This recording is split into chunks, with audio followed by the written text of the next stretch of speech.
अस्सलाम वालेकुम फ्रेंड्स, आज आपके साथ लेके आए हैं बहुत ही मज़ेदार सी चिकन चीज़ पराठा की रेसिपी। तो आप इसे लंच बॉक्स भी बना के दे सकते हैं और इसके अलावा वैसे भी आप बना सकते हैं। तो चलते हैं फ्रेंड्स रेसिपी की जानिब।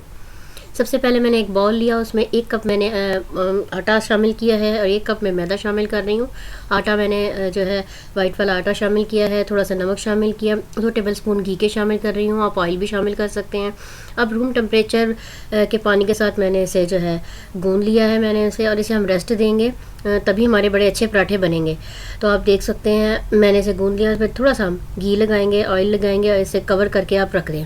अब उसके बाद आप लेंगे चिकन। मैंने 350 ग्राम मैंने चिकन बोनलेस लिया है। एक मैंने दरमियानी प्याज ली, उसे चॉप किया, मैंने इसमें शामिल कर लिया है। 2 मैंने हरी मिर्चें शामिल की हैं कुटी हुई। अदरक लहसुन मैंने 1 टीस्पून शामिल किया है। थोड़ा सा धनिया शामिल किया है। हस्बे ज़रूरत नमक शामिल किया है। कुटी लाल मिर्च शामिल की है, ये भी हस्बे ज़रूरत है। काली मिर्च मैंने इसमें शामिल की है। भुना कुटा ज़ीरा शामिल किया है और साथ ही सूखा धनिया, ये भी 1 टीस्पून था दोनों। तो अब हम इसे पीस लेते हैं और इसे भी हम थोड़ी देर के लिए रेस्ट देंगे।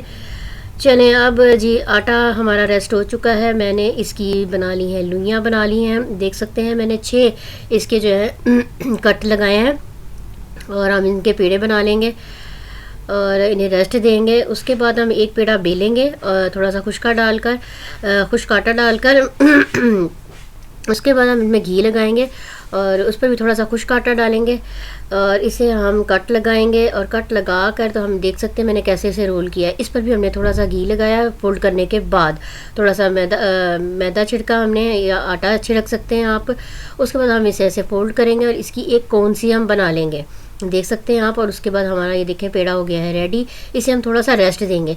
हमने थोड़ा थोड़ा रेस्ट देना है, तभी हमारा जो है अच्छा जो है क्रिस्पी पराठा बनेगा। अब मैंने जो है बेल लिया है। इस तरह मैंने 2 रोटियां मैंने पहले बेल ली हैं। अब जो दूसरी रोटी थी उसके ऊपर मैंने जो है जो चिकन की फिलिंग बनाई थी वो रख दी है। अच्छा, साइड पे हम ना थोड़ा सा जो है थोड़ा सा हम पानी भी लगा सकते हैं। मैंने इस पर चीज़ शामिल किया, आपका जो दिल चाहे आप मोज़रेला चीज़ शामिल करें, चेडर चीज़ शामिल करें, और मैंने प्रेस कर दिया। अगर हम साइडों पर थोड़ा सा पानी लगा के भी प्रेस करें तो हमारा कभी भी पराठा जो है ना नहीं खुलेगा।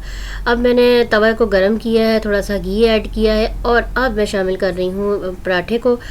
और पराठे को बहुत ही हल्की जो है हमने फ्लेम पर जो है ना इसे पकाना है, क्योंकि हमारा जो चिकन का कीमा है वो कच्चा है। और दूसरी तरफ दोनों तरफ से मैंने घी लगा लिया है। चलें जी, ज़बरदस्त सा रेडी हो गया है। अगर आपको मेरी रेसिपी अच्छी लगे तो प्लीज़ मेरे चैनल को कीजिए सब्सक्राइब। इंशाल्लाह मुलाकात होती है एक नई रेसिपी में। अल्लाह हाफिज़।